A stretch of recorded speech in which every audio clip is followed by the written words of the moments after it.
찾아가는 청소년 인문학 콘서트 토크쇼 스파크에 오신 여러분 정말로 진심으로 환영합니다. 다시 한번 인사드리겠습니다. 본 프로그램을 진행을 맡게 된 MC 최기현입니다. 반갑습니다. 시작에 앞서서요, 간단하게 본 프로그램을 설명해 드리도록 하겠습니다. 찾아가는 청소년 인문학 콘서트 토크쇼 스파크는요, 우리 경기문화재단의 지원으로 경기도에 청소년들이 모여있는 곳이면 어디든 직접 찾아가서 문화예술계 명사와 사회 다양한 분야의 전문가들을 모시고 함께 청소년들과 고민을 듣고 대화를 나누는 토크 콘서트입니다. 오늘 가평을 시작으로요, 김포, 양평, 수원, 화성 등 5개 도시에서 총 5회가 진행이 됩니다. 그리고 본 토크쇼는 프로그램으로도 제작되어서 CBS 홈페이지, 경기문화재단 홈페이지에서 다시 시청하실 수가 있습니다. 앞으로도 많은 관심과 시청을 부탁드리도록 하겠습니다. 그럼 지금부터는요, 인생 멘토의 인생 나침반 시간을 가져보도록 하겠습니다. 인생 멘토의 인생! 감사합니다. 감사합니다. 우리 인생 멘토의 인생 나침반은 사회 각계의 명사들을 모셔서 그분의 삶에 대한 이야기를 듣고 관객들의 이야기를 나누는 시간입니다. 오늘은 저희가 모신 인생 멘토는요, 우리 세계 최초로 3극점 7대륙 최고봉을 정복하고 지난 5월에 6번째 에베레스트 등정에 성공하신 세계적인 탐험가이십니다. 탐험가 허영호 대장님을 모시고 이야기를 나눠보도록 하겠습니다. 우리 허영호 대장님 모실 때 힘찬 박수로 만나보도록 하겠습니다. 큰 박수 부탁드리겠습니다. 안녕하세요. 반갑습니다. 날씨가 너무 좋네요. 또 텐트 보니까 너무 좋고요. 저는 올해 에베레스트를 6번째 올라갔다 왔어요. 그리고 북극점도 2번, 남극점도 2번을 탐험을 해서 성공했는데요. 그래서 오늘은 주로 이제 등반 얘기를 좀 많이 할 거고요. 제가 에베레스트 등반 영상을 준비한 것이 있어요. 여기에 보면은 이제 텐트가 어느 정도가 되는가 하면 여러분들이 보실 수가 있어요. 지금 여기에 있는 텐트보다 베이스 캠프라는 데가 더 많습니다. 그러니까 베이스 캠프에 몇 명이냐? 800명이 상주를 합니다. 그러니까 800명이 먹고 자야 되는 그 텐트가 국제 텐트죠. 쉽게 하면 뭐 일본 팀, 프랑스 팀, 우리 한국 팀, 전 세계 등반가들 다 모여서 그 골짜기 안에 다 베이스 캠프를 치게 되는데, 제가 봤을 때 텐트가 한 400동 반 정도, 한 400동은 되지 않나 이렇게 봅니다. 여기서 이제 기반을 해서 캠프 1, 캠프 2 정상까지 가게 되는데, 그래서 여기서 이제 한번 같이 보고요. 제가 부연 설명을 해드리겠습니다. 영상 좀 보여주세요.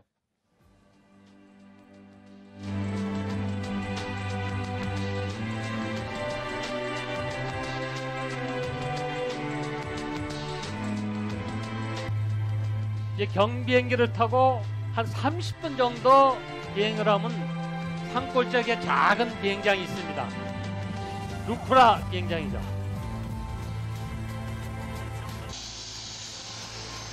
우리는 여기서 10일간의 일정을 가지고 베이스 캠프까지 캐러반, 트레킹을 합니다. 이제 포토를 고용해서 포토는 짐을 지고 가고, 우리는 이렇게 가벼운 복장, 지금 우리 여러분들이 입고 있는 복장 다를 바가 하나도 없습니다. 이런 복장으로 5,400m까지 올라가는 겁니다. 특별한 복장들이 아닙니다. 올라가면서 이제 계곡도 건너고요. 이틀 만에 우리는 3,500m가 되는 남체바자라는 마을에 도착을 합니다. 여기는 산권이 이루어져 있어요. 돈만 있으면 모든 등반 장비, 식량 100% 다 살 수가 있는 겁니다. 그리고 셀파족들이 가장 많이 모여 사는 곳입니다. 우리는 남체바자를 뒤로 한 채로 이제 탐해 북쪽으로 트레킹을 해서 올라가서 아까 얘기했던 탐해 마을에서 앙체닝이란 셀파를 찾아가서 만나게 됩니다.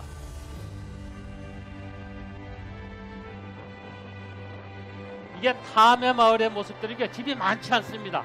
계곡 안에 해발 4,200m입니다. 이 친구가 앙체닝이란 셀파입니다.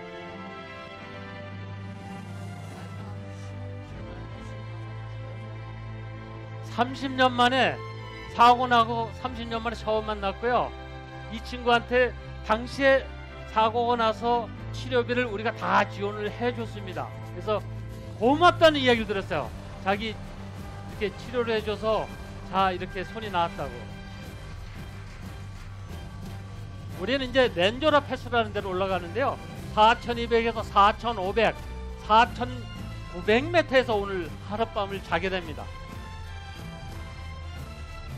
우리는 이 4900m에서 하룻밤을 자고 새벽서부터 아침 6시부터 이렇게 출발하는데 오늘은 12시간 걸어가는 동안에 집이 한 채도 없습니다. 그리고 5600m 높은 고개를 넘어가야 돼요.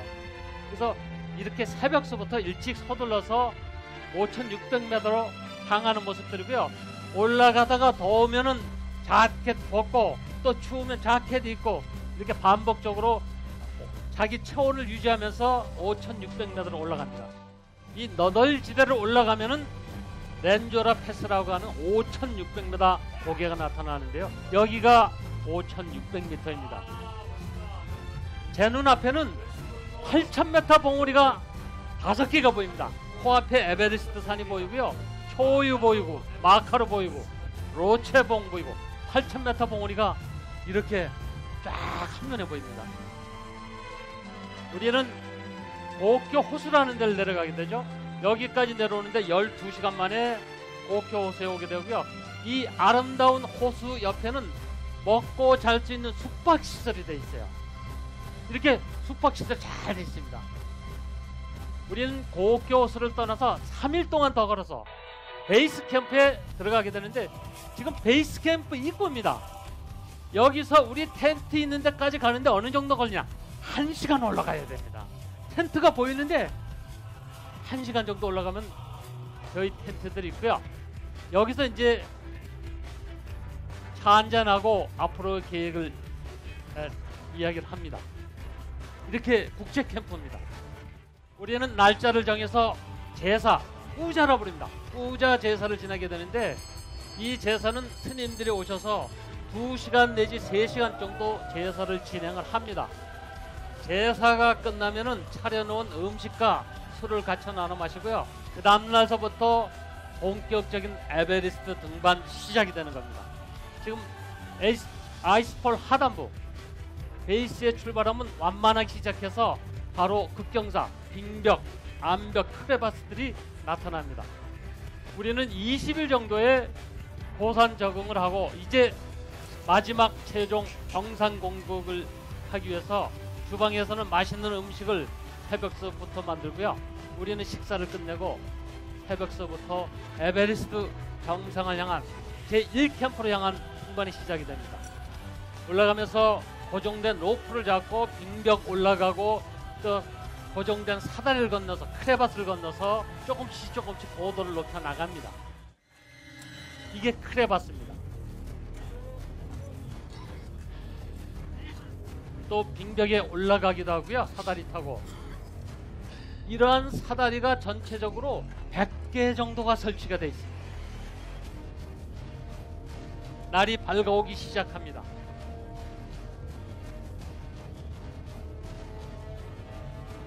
저기 부분적으로 시커멓게 보이는 부분들은 전부 크레바스들입니다.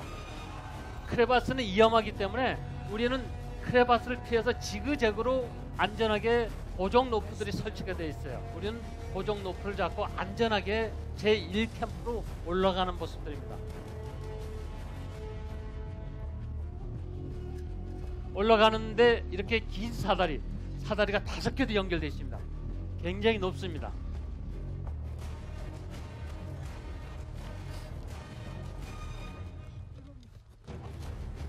올라가는 과정 중에 앞에 눈사태가 나서 사다리가 무너졌어요.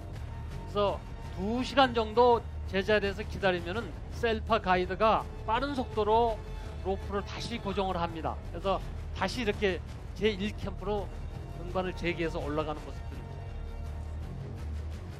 이게 제2캠프로 가는 길, 이렇게 큰 크레파스들이 있어요. 지금 보시는 텐트는 굉장히 작죠? 여러분들은 굉장히 그라운드가 좋기 때문에 큰 텐트를 사용하는데 등반에선 큰 텐트보다 작은 텐트를 많이 사용을 합니다. 우리는 제2 캠프를 지나서 제3 캠프로 올라가는데 지금 약 7,000m 빙벽으로 올라가는 모습이고요.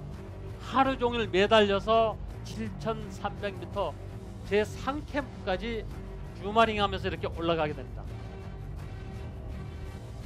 우리는 오후 3시가 돼서 7,300m가 되는 제3 캠프에 도착을 해서요. 따뜻한 차 한 잔으로 하룻밤을 자게 되는데 밤에 잘 때 텐트 안의 온도가 영하 20도로 내려갑니다. 우리는 새벽서부터 이제 하룻밤을 자고 제4 캠프 마지막 캠프입니다. 8,000m를 향해서 지금 등반해서 올라가는 모습이고요. 여기가 8,000m입니다. 이 제4 캠프부터는 산소 마스크를 착용하고요. 텐트들을 아주 작은 것을 사용합니다. 5월 15일 사우스콜입니다. 앞으로 2시간 후에 사우스콜부터 정상 공격 시작합니다. 요 좌측에 펄럭이는 게 제가 잠잤던 텐트입니다. 셀파 가이드와. 이제 앞으로 약 1,000m가 남았어요. 그래서 저녁 8시에 이렇게 출발합니다. 이 텐트를 떠나면은 꼭 12시간을 걸어서 에베레스트 정상까지 올라가게 되고요. 밤에는 헤드란탄 불빛 하나밖에 없습니다. 이 불을 이용해서 밤새도록 위험한 곳으로 올라가는데 저 끝이 정상이에요. 이게 에베레스트 정상에서 360도 카메라로 찍은 영상들이고요. 1987년 12월 22일 날 겨울에 에베레스트를 처음 올라가고요. 93년도에 또 올라가고 2007년도에 올라가고 2010년도에 올라가고 지난해 2016년도 올해 17년에서 6번을 올라갔는데요. 근데 지난해와 올해 갈 때 제 주위에서 모든 분들이 이야기하는 것이 뭐냐? 아니 에베레스트 갔다 왔는데 왜 또 가느냐? 제일 많이 물어봐요. 이 등반이라는 건요. 돈이 많이 들어갑니다. 시간이 많이 들어가요. 그리고 위험합니다.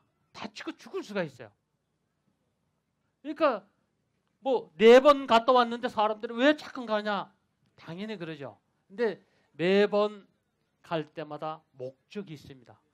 내가 하고 싶은 목적이 없으면 뭐냐? 도전을 안 합니다. 왜? 위험하기 때문에. 다치고 죽을 수가 있기 때문에. 그래서 올해 시도한 것이 뭐냐? 제가 10년 전부터 에베레스트 정상 올라갈 때 정상에서 텐트 치고 하룻밤 자는 게 목표였어요.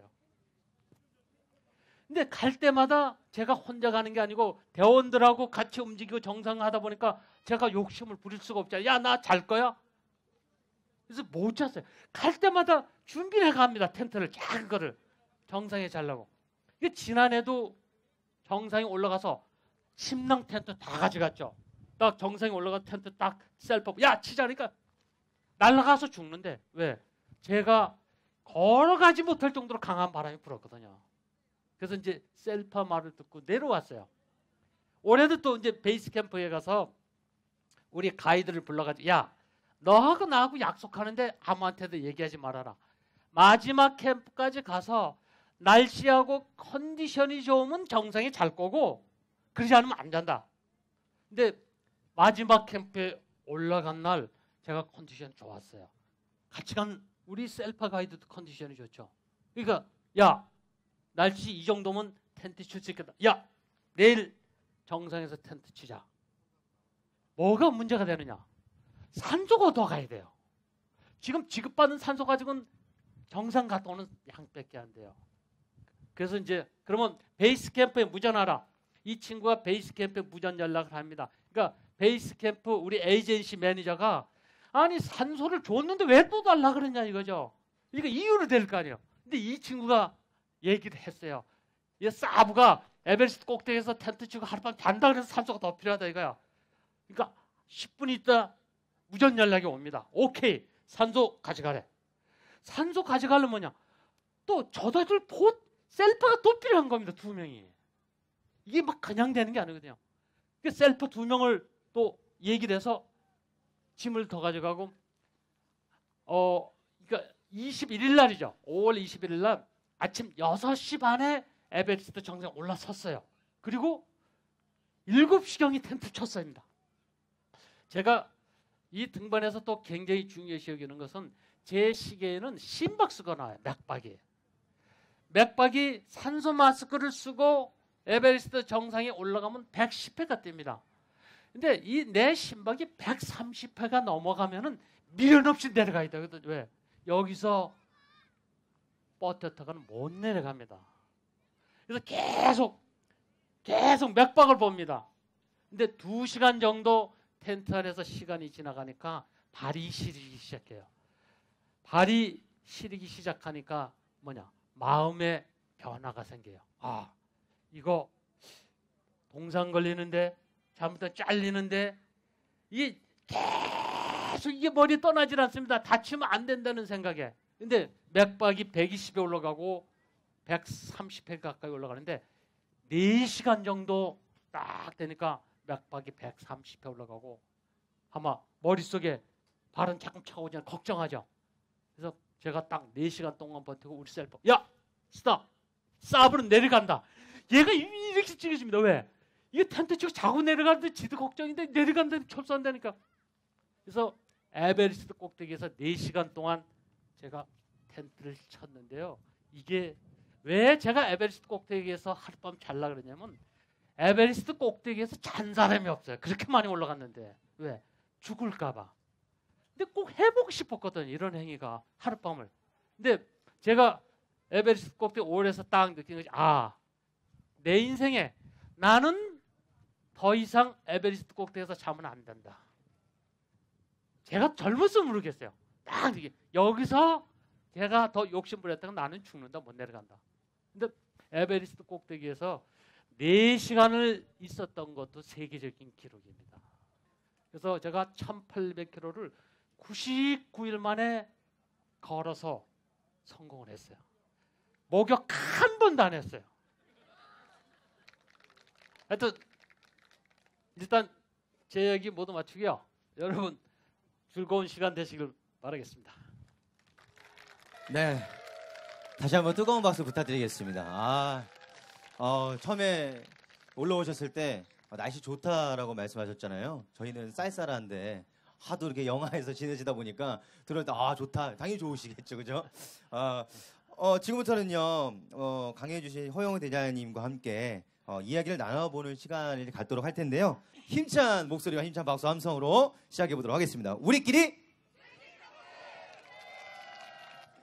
예. 제가 한번 이게 다른 걸 근데 가족들이 탐험을 반대하지 않았냐는 질문이 있는데 이 부분에 대해서 한번 말씀 한번 부탁드리겠습니다. 등반 탐험은 위험한 행위이기 때문에 당연히 가족들이 반대를 하죠. 당연히 반대를 합니다.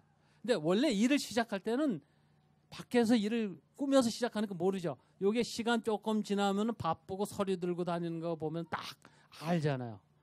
하여튼 반대가 많아도 그래도 늘 안 다치고 살아서 올 거야. 안 다치고. 그래서 지금까지 안 다치고 등반 잘 해왔습니다. 박수 한번 부탁드리겠습니다. 그죠? 등반을 하거나 이렇게 위험한 부분들도 있고 하는데 안 다치는 게 또 안전한 게 최우선인 것 같습니다. 그러면 그래도 반대를 또 하시는데 탐험을 떠날 때 가족과 인사를 하고 떠나잖아요. 그렇죠. 네, 어떻게 인사를 하고 떠나는지 좀 알 수 있을까요? 뭐 애들하고 할 때는 집에서 이제 빠이빠이 하면 되고 돌아올 때는 공항에 와요, 애들이. 근데 이제 초등학생 저 아들이 있었어요. 그러니까 한참 다닐 때 6개월씩 등반을 돌아다니니까 30대 중반 정도는. 그러니까 집에 오면 뭐라 그러는지 아세요? 아빠 오기만 하면 집에 책상에 꽁꽁 붙들어 놓고 못 가게 만든대. 그런 얘기를 들었어요. 그럴 때 마음이 좀 좀 찡하죠. 그래서 저는 이제 당연히 애들한테 미안한 건 없고요. 제일 미안한 건 집사람한테 제일 미안하고. 그래서 주머니에 돈만 생기면요, 500만 원, 1000만 원 돈 생겼다. 그럼 집에 가서 야 결석시켜. 하여튼 돈만 생기면 저축 안 합니다. 야 결석시켜. 안 끌고 다니는 데가 없어요. 아프리카하고 뭐 러시아하고 뭐 하여튼 돈만 생기면 그게 목적지거든요. 꼭 산이에요, 산. 산은 목표고 올라가서 하여튼 머리 아플 때까지 끌고 가는 겁니다. 적응할 때까지. 그리고 안 되면 내려오면 되니까. 전부 그런 식으로 해서 전 세계를 우리 애들하고 많이 다녔는데요. 지금에 뒤돌아봤을 때 참 잘했다는 생각이 들어요. 왜? 제가 세상을 보여준 만큼 다 합니다, 애들이. 아마 여러분 부모님들도 마찬가지. 여러분 부모님들이 애들을 데리고 세상을 보여준 만큼요 다 합니다, 애들이.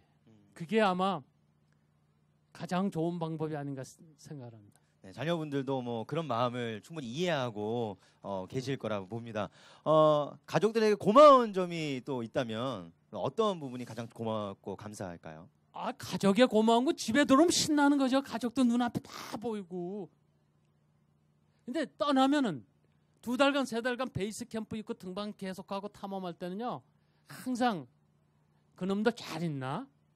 이게 궁금하죠. 뭐 의사소통이 뭐 통신이 되는 게 아니기 때문에. 근데 집에 딱 돌아와서는 눈앞에 다 보이고 그냥 감사. 뭐 또 애들 잘 놀고 그러니까 감사하다는 것밖에 없습니다. 네, 감사합니다.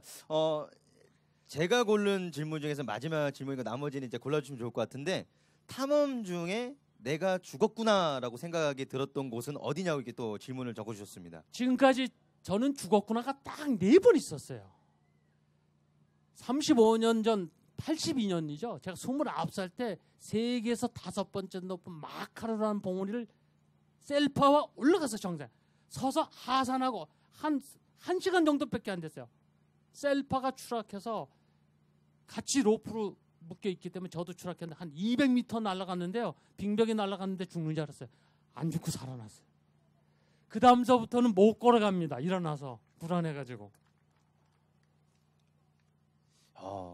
저 같으면 부닥치는 순간 그만했을 것 같습니다. 탐험가를 포기하고 다른 직종을 하지 않았을까.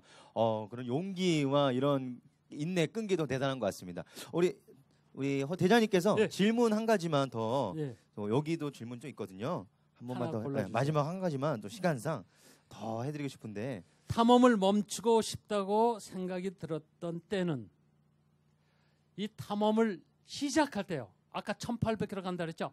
첫날 텐트 치고 영하 35도의 텐트 안에 들어갑니다. 들어가서 앉자마자 후회를 합니다. 왜? 이거 괜히 시작해가지고. 하여튼 매일 텐트 안에만 들어가 후회합니다. 왜? 끝이 안 보입니다.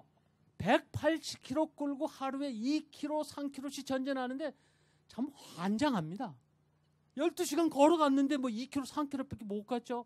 이 시작이 그때는 텐트에 들어가서 딱 앉자마자 속으로 이거 괜히 시작해가지고 굉장히 매일 후회하는 겁니다. 그래도 인내와 끈기 이런 게 없으면 중간에 이제 도중에 포기하고 이랬을 텐데 대장님의 인내와 끈기 뭐 박수 한 번만 또 박수 한번 부탁드리겠습니다. 도전에 대해서 우리 아까 이제 적어준 친구들이 있습니다. 그래서 그 부분에서 좀 볼 텐데 내 인생의 도전은이라는 이제 그 주제로 한번 뽑아봤는데요. 요거 같은 게 예를 들면 내 인생의 예를 들어 목표라고 말할 수 있을 것 같아요. 목표라고 말할 수 있는 것 같은데 내 인생의 도전은 시험 올백점이라고 적어준 친구가 있습니다. 혹시 학생이 뭐이다. 올백점. 한번 손 한번 들어볼까요? 네. 우리 학생. 마이크 한 번만 좀 전달해 주시면. 네. 자기소개 한번 잠깐 일어날 수 있을까요? 네, 친구. 박수 한 번만 부탁드리겠습니다. 네, 용기 한번 주시고요. 자기소개 한 번만 부탁드릴게요. 안녕하세요. 저는 월곶 중학교에서 온 최정훈이라고 합니다. 네, 박수 한번 부탁드리겠습니다. 시험 500점이라고 이렇게 적어주셨는데 나의 도전, 내 인생의 도전 시험 500점. 그 쓴 이유가 혹시 어떻게 됐는지. 저 시험을 보면서 아직까지 500점을 맞아본 적이 없어서. 시험 500점 맞으면 공부는 어느 정도예요? 알겠습니다. 네. 알겠습니다. 우리 대장님께서 우리 학생이 도전이 시험 500점인데 그 부분에서 한번 말씀 한번 부탁드리겠습니다. 500점 안 맞아도 되는 것 같아요. 저도 500점 안 맞은 것 같은데. 근데 여러분들이 일단 학생의 신분이니까 학생 때는 부모님 밑에서 열심히 이제 공부하는 것이 목적이고 나중에 이제 대학교 가고 성인이 되면은 여러분들이 그 공부했던 걸 바탕으로 해서 여러분들이 해야 될 목표가 또 나타나요. 지금은 이제 공부가 500점인데 하여튼 최선을 다하는 게 자기의 최선의 방법입니다. 네, 박수 한번 부탁드리고 우리 또 최정훈 친구에게 다시 한번 용기의 박수 좀 부탁드리도록 하겠습니다. 두 번째 적어준 우리 나의 인생의 도전은 대학교 입학하기. 또 학생인 거 우리 청소년인 것 같습니다. 대학교 입학하기 누굴까요? 맨 앞에. 네, 자기소개 한번 부탁드릴게요. 저는 홍천중학교에서 온 공정식이라고 합니다. 우리 공정식 친구 다시 한번 박수 한번 부탁드리고요. 대학교 입학하기 쓴 이유에 대해서 한 번만 좀 말씀해 주시겠어요? 그냥 대학교에 입학하면 취직하는데 더 도움이 될 것 같고 취직을 하면 돈을 많이 얻을 수 있을 것 같아서 그렇게 네. 썼습니다. 인생의 도전이 대학교 입학하기보다는 돈에 이렇게 돈이라고 적었으면 어땠을까는. 네, 우리 대장님 한번 말씀해 주시죠. 네, 당연히 노력해서 입학하면 좋죠. 근데 살아가면서 뭐 고등학교까지 가정도 있고 대학교 가정도 있고 그 외에 이제 사회 가정들이 많이 있는데 그러니까 많이 인생이 중요한. 그러니까 제가 에베레스트 꼭대기 올라갑니다. 한라산 정상을 갔다 와. 왜 가느냐? 100마디 말보다 한번 보는 것이 인생에서 가장 중요한 겁니다. 그래서 백문의 불여일견이라는 것이 뭐냐? 에베레스트 꼭대기 왜 가요? 제가 안 갔다 오면은 에베레스트 정상 얘기 못 해드립니다. 온도 얘기를 못 해드려요. 근데 우리가 살아가는 데는 많은 것을 공부하고 배우면 배울수록 여러분들이 사회생활하는데 아주 다양성을 띠고 많은 사람을 만날 수 있는 기회가 되기 때문에 열심히 하셔서 한번 가시는 게 좋습니다. 네, 박수 한번 부탁드리겠습니다. 우리 또 공정식 친구에게도 다시 한번 또 박수 한번 부탁드리도록 하겠습니다. 더 많은 분들의 이야기를 듣고 또 대화를 나눠보고 싶은데요. 그러지 못하는 시간이 조금 아쉬운 것 같습니다. 이제 마무리를 해야 할 시간인 것 같은데요. 마지막으로 정리를 하면서 우리 허영호 대장님께서 마무리하는 말씀 한번 들어보도록 하겠습니다. 이 등반 탐험, 저는 세계적인 등반 탐험을 해왔는데요. 99%가 자기의 노력이고요. 행운은 1%밖에 없습니다. 행운이 사람을 만들어주지는 않습니다. 99%가 자기의 꼭 노력이 필요합니다. 우리 청소년들 99%가 자기의 노력입니다. 할 수가 있습니다. 화이팅! 네, 우리 좋은 말씀 해주신 허영호 대장님께 다시 한번 큰 박수로 마음을 전하도록 하겠습니다. 네, 감사합니다. 네, 영국의 시인이자 극 작가인 T.S. 엘리엇은 이런 말을 했다고 합니다. 너무 멀리 갈 위험을 감수하는 자만이 얼마나 멀리 갈 수 있는지 알 수 있다라고 말을 했습니다. 인생에서 고비와 위험이 닥칠 때 좌절하지 않고 가감히 맞서고 도전하는 사람만이 인생의 새로운 길을 찾을 수 있습니다. 우리 청소년 여러분 어디 손 한번 들어볼까요? 청소년들 손 한번 들어볼까요? 네, 우리 가감하게 도전하라고 말하고 싶습니다. 가감하게 도전하십시오. 우리 이분들께 박수 한번만 우리 청소년들에게 박수 한번 부탁드리도록 하겠습니다. 가평 자라섬에서 또 펼친 찾아가는 청소년 인문학 콘서트 토크쇼 스파크 도전과 열정으로 인생을 탐험하라를 여기서 모두 마치도록 하겠습니다. 우리 함께해 주신 여러분 감사드리겠습니다. 안녕히 계십시오.